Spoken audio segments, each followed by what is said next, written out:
Hi, I'm Ron Francis, here to introduce WHALERMANIA. It's a fond look back at the 86-87 season, brought to you by the Hartford Insurance Group. We've caught all the excitement, the ups and downs, the brilliant moves, and some of the not-so-brilliant ones.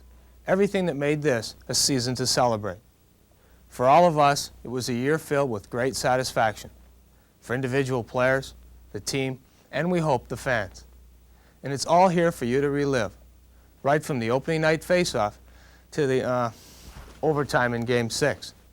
So let's sit back, relax, and take a look at why the rest of the league has learned that the Hartford Whalers are for real. Let's roll the 86-87 video highlights.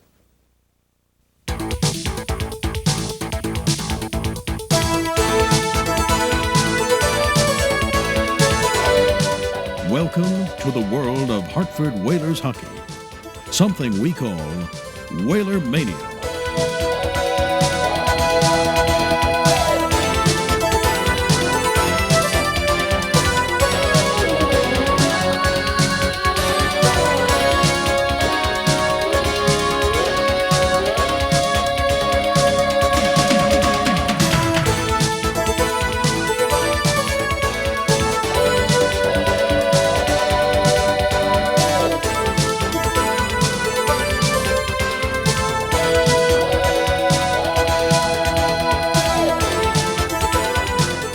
WHALERMANIA, a season to celebrate, is sponsored by the Hartford Insurance Group, the insurance people of ITT. Today you need an insurance company that looks out for you year after year. A company with experience, measured in centuries instead of years. A company with a firm financial footing. You need the Hartford, the insurance people of ITT. When you need us most, we're at our best. That's the Hartford difference.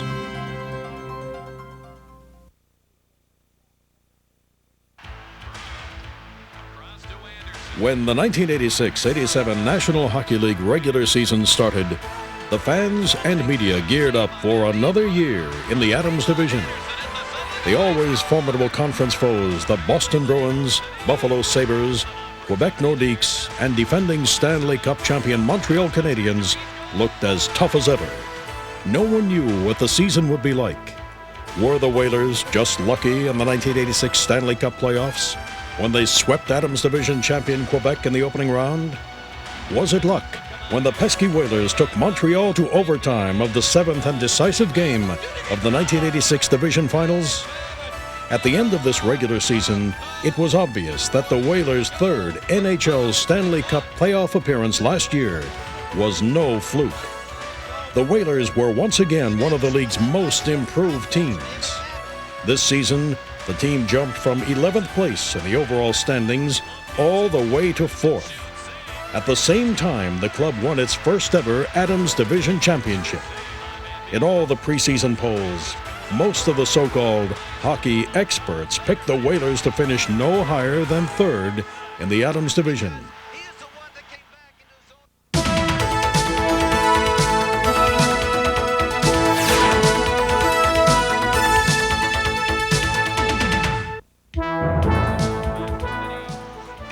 Any questions about the potential of the 1986-87 Whalers were answered fast. The Whalers opened up the NHL regular season for the first time at home. A sellout crowd of over 15,000 anxious fans were on hand to see veteran defenseman Joel Quenneville score a game-winning shorthanded goal to beat the 1986 Stanley Cup finalists, the Calgary Flames. And the season was underway.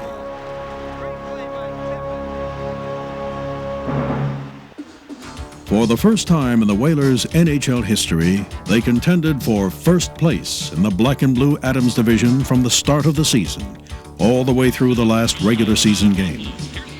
The team took first place in the Adams Division just before the All-Star break, and virtually never relinquished it. Along with the Whalers' success against Adams Division opponents, the most important element of the club's success was their ability to win at home.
By the end of November, the team had moved ahead of the Boston Bruins and into third place in the Adams Division.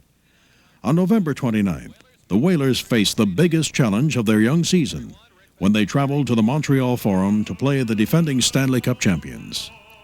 Then it happened. Robertson dropped the gloves. Torrey involved in his second scuffle of the night. He went pretty well with a left against Nyland. We'll see who scores the takedown here. Corson comes back with a right hand. During the second period fight with the Canadian Shane Corson, tough man Torrey Robertson suffered a severely broken leg, and the Whalers lost him for the season. And Torrey now trying to be helped up here. Ronnie Francis and Mike Miller will help.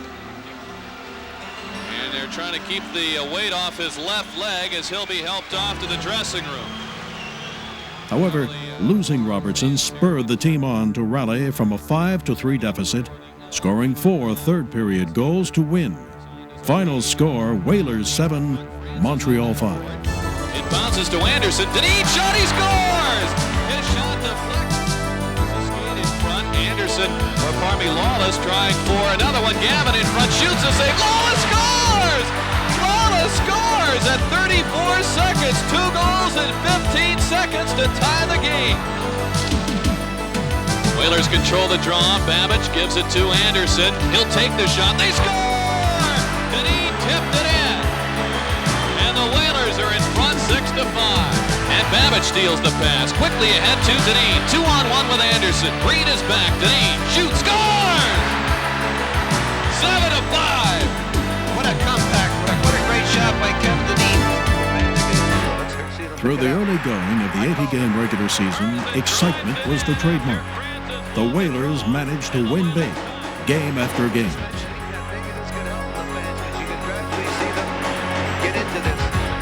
Keeps it in for Francis. Ricard over skates it. Denis fires in front, and Anderson couldn't put it home. Francis scores! 2 seconds to go!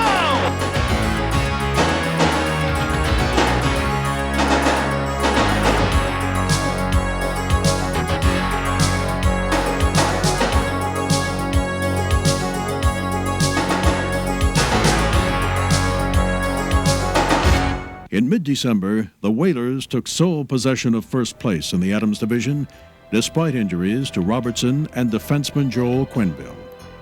Quenneville, who's one of the NHL's steadiest defensemen, was checked hard into the boards by Boston's Cam Neely, putting him out of action until March.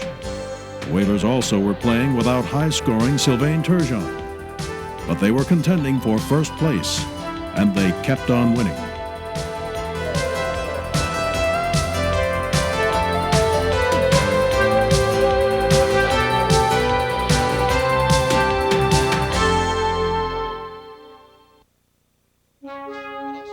In December, one Whalers player provided not only a Whaler highlight, but gave the National Hockey League and the sport of hockey a sensational highlight that may not ever be equaled. When Doug Jarvis stepped on the ice on December 26th to play against his former Montreal Canadian teammates, he broke the most consecutive NHL games record. Jarvis played his 915th consecutive NHL game, eclipsing Gary Unger's old record. I certainly feel very honored to be here tonight, and there are a few people that I'd like to thank, and I'm just glad that my parents were able to be here to see this event. They were at the first game, and they've really been through me with much encouragement and support, as has my wife and family through it all. In playing his 915th straight game, Jarvis became the NHL's true Iron Man, a tribute to his intelligence and durability as an athlete, but more importantly, a tribute to his character, a small man playing the most physically demanding sport and playing it for 12 straight seasons with dedication, perseverance, and sportsmanship. Jarvis, soon to be hockey's Iron Man. No one could be more exciting than one of the team's flashiest players, Paul Lawless. In January, while the lead for first place in the Adams Division seesawed back and forth between the Whalers and Canadians, Lawless outskated the entire Toronto Maple Leafs team in scoring a Whalers record 6 points in one game. On his record-setting night, Lawless registered 2 goals and assisted on 4 others, as he and his line mates Stu Gavin and Dean Evison combined for an unbelievable 14 points. After the Whalers dropped to second place in the division, prospects looked even more foreboding, as they were faced with playing a 2-game series against the Canadians. The Montreal Forum looked especially bleak, but the Whalers responded by unexpectedly taking Montreal into overtime, when Captain Ron Francis snapped the Whalers' short slump. When the Canadians returned to Hartford 2 days later, the Whalers looked like a different team, and the mini-series belonged to the Whalers.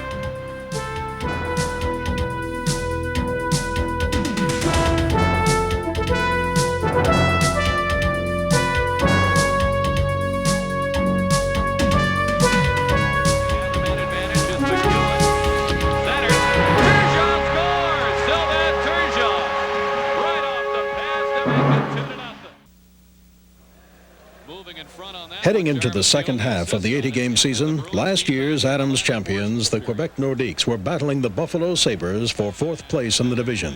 The Boston Bruins were in 3rd place, and the Whalers and Montreal Canadiens kept flipping back and forth in 1st and 2nd. Turgeon's return had an immediate impact. For years, the Whalers found winning in the small Boston Garden quite difficult. But with Turgeon on the same line as Dean Evison and Stu Gavin, things were different. On January 29th, Turgeon, Evison, and Gavin combined to score 5 of the club's 6 goals, and the Whalers won again in Boston 6-5. However, the game was not decided until Turgeon notched his 2nd goal of the game, snapping a 3-3 tie with only 4 minutes to play. The victory put the Whalers back into 1st place in the Adams Division, but was also an important milestone. The win was goaltender Mike Liut's 200th career NHL victory, placing him in the top 5 of the league's active netminders for career victories. When the Whalers returned to the Hartford Civic Center February 7th, the sellout crowd saw an action-packed defensive game for 1st place in the division, and it looked like playoff hockey. The Whalers won 3-2, propelled by second-period goals from Turgeon and Evison. The game proved that the Whalers were going to contend for 1st, and WHALERMANIA started to spread.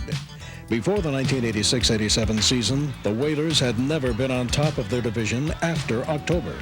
But now it was February, and they were contending for the Adams Division crown.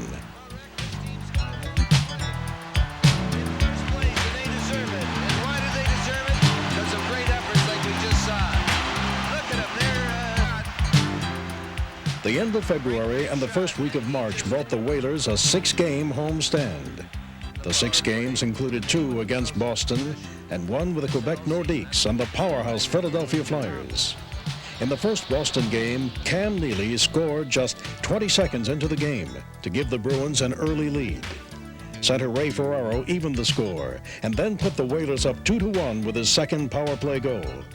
The Bruins responded to tie it, but then the Whalers' goal scorers took over. Sylvain Turgeon, Kevin Dineen, Paul Lawless, who scored twice, and the Whalers beat Boston for the 5th time in 6 tries. The Whalers then went on to post a win against the Quebec Nordiques, which was the 500th victory in the club's 15-year history. The club's first win came on October 12, 1972, when the Whalers won their first World Hockey Association game 4-3 against the Philadelphia Blazers. The Whalers won the WHA's Eastern Division that season, and now, ironically, a decade and a half later, the club posted a milestone 500th win to help solidify their first-place lead in the Adams Division. Next, the Whalers tied the New Jersey Devils and beat the Detroit Red Wings. And then Boston came back for their last game of the season against the Whalers. There was no question about this game. When the smoke cleared, the Whalers had scored 10 goals and allowed only 2 in handing the Bruins their most decisive defeat of the last 20 Boston seasons. The game was a flurry of Whalers' offensive firepower as the team took a 6-0 lead when Sylvain Turgeon and Kevin Dineen each scored twice, and then Stu Gavin and Dean Evison notched lone tallies. Paul Lawless became the third Whaler to score 2 goals in the game, and Ray Ferraro and John Anderson rounded out the Blitz with 1 goal apiece.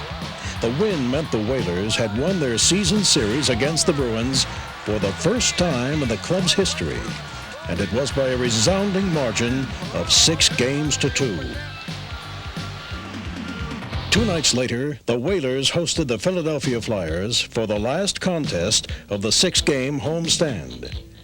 The win capped the most successful homestand in the Whalers' NHL history, as the team logged in with 5 wins, no losses, and just 1 tie in grabbing 11 out of 12 possible points. Just as important, the Whalers increased their divisional lead to 8 points over Montreal. And even more important, it set the stage for a March 13th game against the Winnipeg Jets, a game where, if victorious, the Whalers could mathematically clinch their 2nd consecutive NHL Stanley Cup playoff berth.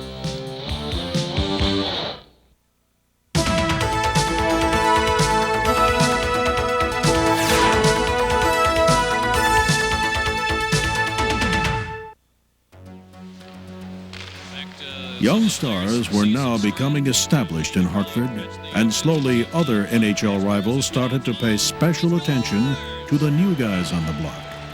Kevin Dineen, Ulf Samuelsson, and Dana Merzen. Kevin Dineen carried an unmatched intensity into every Whalers game. A throwback to the golden age of hockey, Dineen scrapped and hustled for each of his goals, and his style and ability to come up with the clutch goals earned him a spot on the 1987 NHL All-Star team.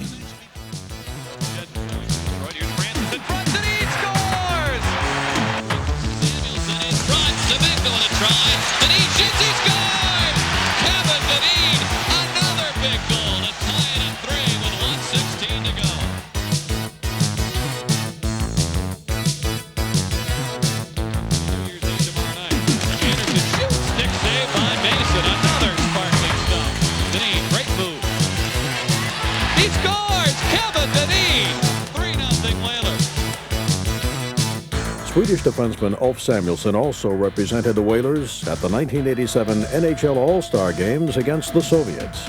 Rendezvous 87 in Quebec City.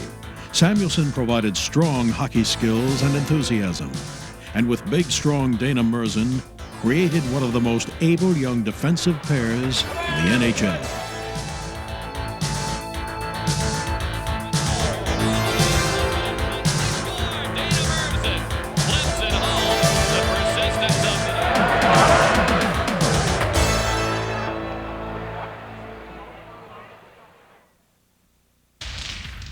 The Whalers also won with toughness. The club managed to play .500 hockey in the most grueling portion of the schedule. With 20 games and only 37 nights, late December and all of January was especially tiring. 14 of the 20 games were played on the road. But the Whalers battled through. Newly acquired forward Dave Semenko, defenseman Scott Kleinendorst, and rookie Shane Churla provided the punch. Right-winger Paul McDermott's cascade hits were called avalanche checks by his teammates.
But with all the flash and toughness, the Whalers still had to rely on the consistency of veterans John Anderson and Ron Francis, both seasoned forwards with a commitment to excellence. Ron Francis set the Whalers' record for most assists in a single game, when 6 of his pinpoint passes led to Whalers goals. Francis's 6 points capped his 12-point week and earned him the honor NHL Player of the Week. The puck away from Beach. McDermott cutting in across. They score! Francis tucks it home.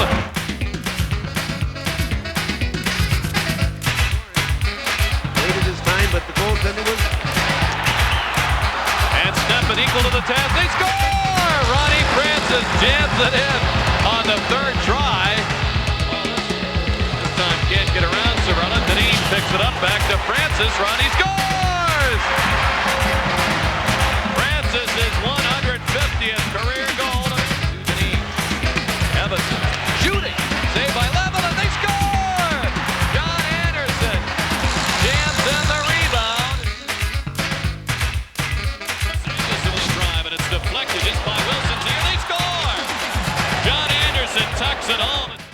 When general manager Emile Francis arrived in Hartford in 1983, the Cat traded or cut everyone except Ron Francis. By 1986, the results were obvious. And in 1987, the rebuilding process neared completion. The year before Francis arrived, Hartford finished 20th out of 21 NHL teams. Then Francis and head coach Jack Evans came in, and the team improved steadily, with the 1986 Whalers advancing further than any Whalers team ever in the NHL playoffs.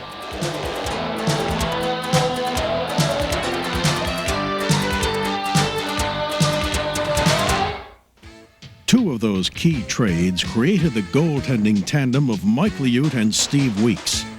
The team relied heavily on the duo, and they came through like never before. Start off, here's McCart blasting one, saved by Liut, and he just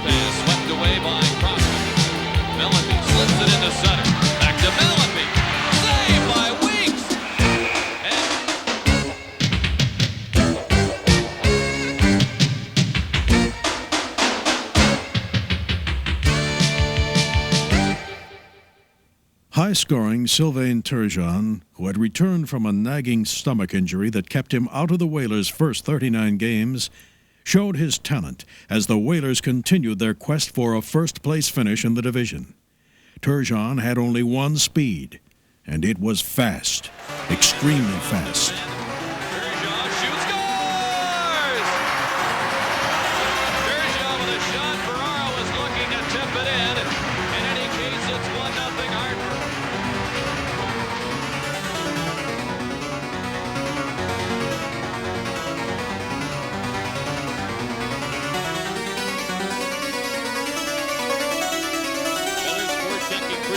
The first 5 minutes. Gavin will send the Bruins back. Samuelson races it. Evanson's alone. He sets it up. They score! Sylvain Turgeon makes it 2-0. This one way, a beauty. This was a beauty.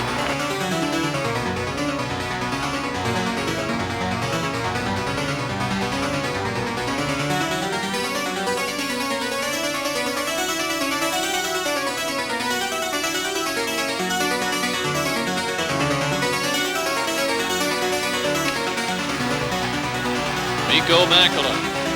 This pass and hit Diddick. And the Whalers speed in. Turgeon scores! Turgeon picked it up behind the net and stuffed it home. The Whalers also showed exactly what it takes to become a Major League hockey player.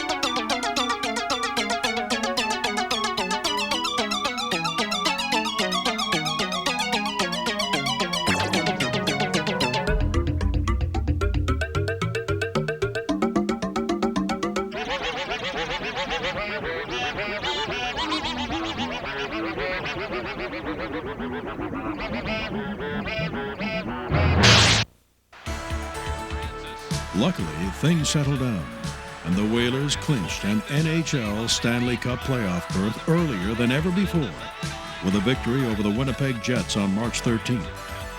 On April 4th, the Whalers faced the New York Rangers to battle for the regular season Adams Division Championship.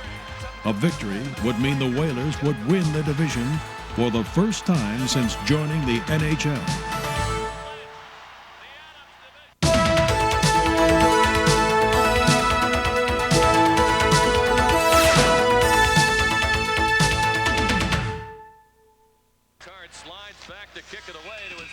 The Whalers' third Stanley Cup playoff appearance was a disappointment. The 1987 Stanley Cup playoffs are something that each of the Whalers players and fans would like to forget. The series against the Quebec Nordiques was a study in penalty minutes, as both teams rewrote the NHL penalty records for a Stanley Cup playoff series. At the end of the knockdown drag-em-out series, Quebec had avenged their opening round playoff loss to the Whalers last season and beat the Whalers 4-2. All hopes were dashed in overtime of Game 6 when Peter Stastny broke loose and scored the game winner. Minute-wise, it was the longest game in Whalers history, but hours of agony during the off-season will create a hunger in each Whalers player next year. But no playoff loss could detract from the tremendous regular season and the club's accomplishments in winning the Adams Crown.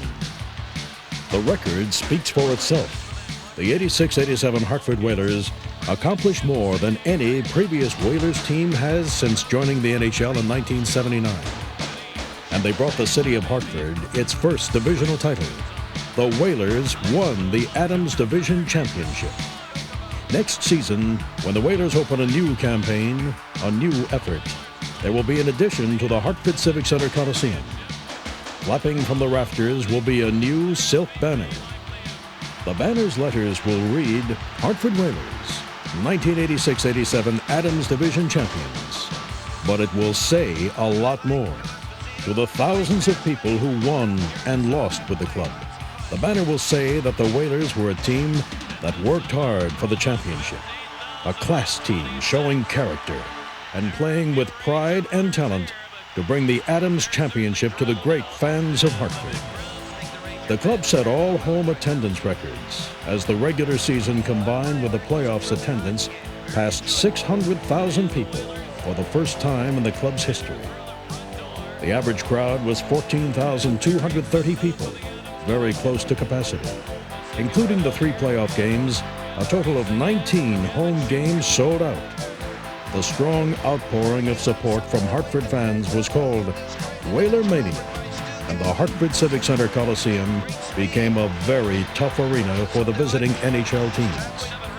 And when that championship banner is unfurled in October, each Whalers fan can take pride in knowing that the home crowd made a tremendous difference between the club's winning or losing. And when the next NHL season starts, the Whalers will be the team to catch in the Adams Division, the defending champions. The Whalers won more games at home than ever before and finished the year with the National Hockey League's 4th best record. Only the Edmonton Oilers, Philadelphia Flyers, and Calgary Flames won more games. In fact, the Whalers are the only National Hockey League team to have improved over each of the last 4 seasons. It is no coincidence that the 4-year improvement started with the arrival of President and General Manager Emile Francis and head coach Jack Evans. In 1982-83, the Whalers' overall NHL finish ranked them in a tie for 20th in the 21-team league. In the successive seasons, the Whalers climbed to 17th overall, then 14th, followed by 11th, to this year's finish of the 4th best team in the NHL over the 80-game regular season schedule. To many, this is a remarkable accomplishment. But when you look over the last 5 seasons, you can see the steady improvement and the club's commitment to becoming the best. In reviewing the 1986-87 Adams Division champions, the character came from a mix of youth and experience. The club was led by Captain Ron Francis, who enjoyed his finest season. The Whalers center scored 93 points, the most of any Whaler in 1986-87, and the most that he has scored in one NHL season. Francis, as captain, was the glue between the young players and the established veterans. He always showed class in both victory and defeat. And most important, Ron Francis is only 24 years old. Whalers right wing Kevin Dineen also enjoyed his finest season as he led the club in goal scoring, notching 40 goals for the first time in his career. Dineen was at his best in clutch situations as the Whalers won 77% of the games Dineen scored in, but only 48% when Dineen was scoreless. Dineen was named the Whalers American Express Man of the Year for his commitment to help various charities in the Hartford area, and was voted the Connecticut National Bank Favorite Whaler by the fans. The award symbolized just how valuable Dineen is to the Hartford area, and his feats on the ice were a testament to his value to the team. Overall, the team had balanced scoring, as 8 players had 20 or more goals. In fact, 7 Whalers enjoyed their best ever NHL seasons. Offensively, Ron Francis, Kevin Dineen, Paul Lawless, and Dean Evison had their best years. On the defense, it was Ulf Samuelsson, Dana Merzen, and Scott Kleinendorst. Mike Liut was the showstopper. He led the league in shutouts and, along with Steve Weeks, consistently provided the Whalers a boost with his strong goaltending.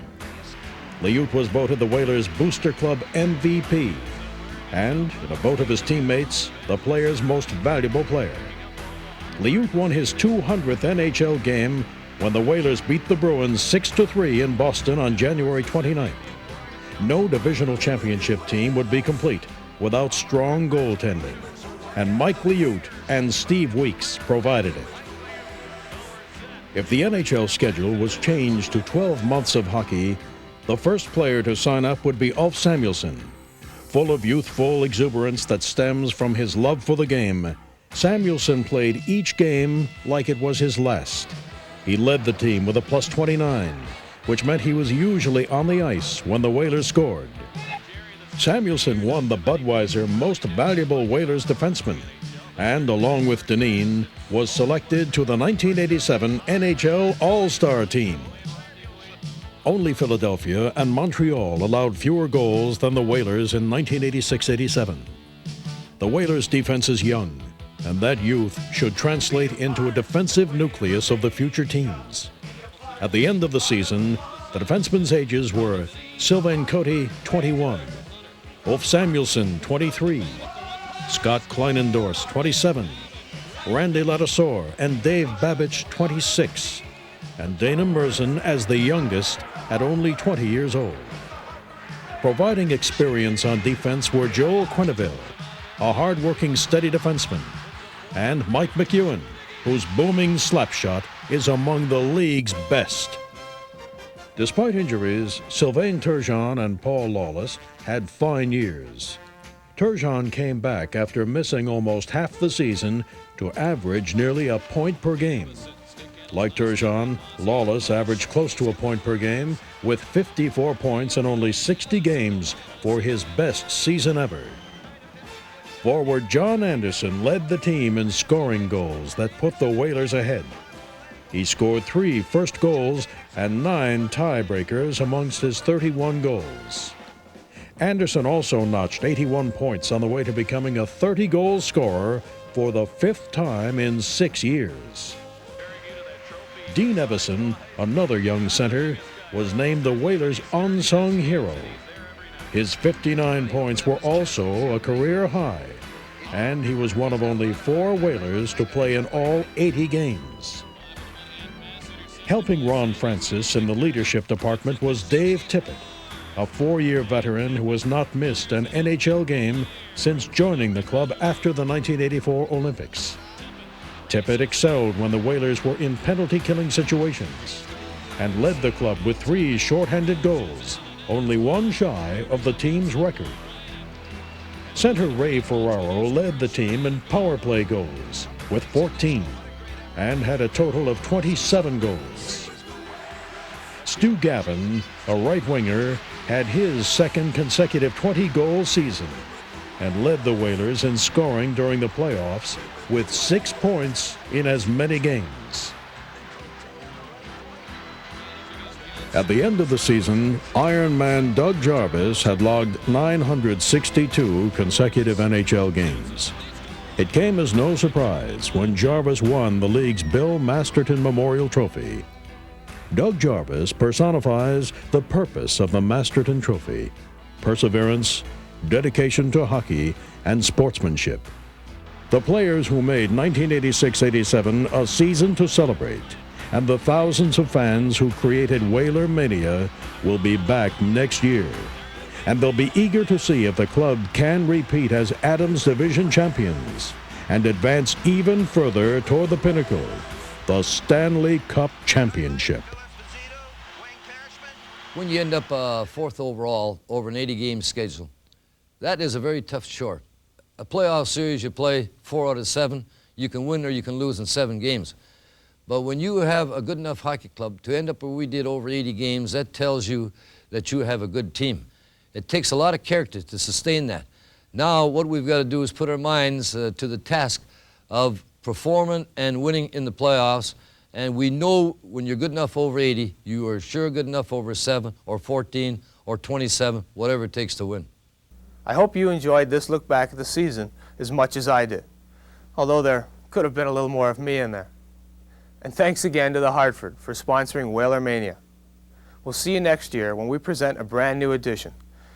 More WHALERMANIA, or was it WHALERMANIA 2, or Son of WHALERMANIA, or maybe Francis Mania. Yeah, that's it, Francis Mania. Hey, what about Ferraro Mania? No, I got it. Shoot at Liu.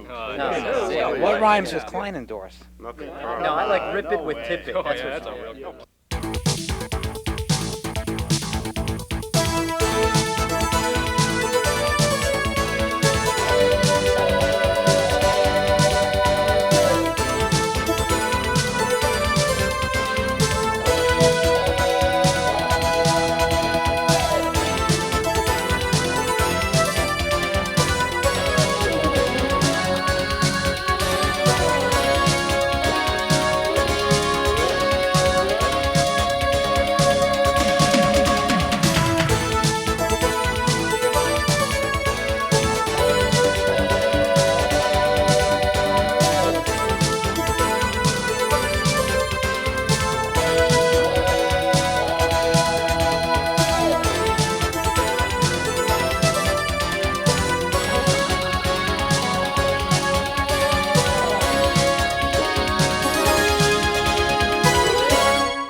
Today, you need an insurance company with a firm financial footing, a company with staying power and intelligence to see you through year after year, a company with experience you can count on.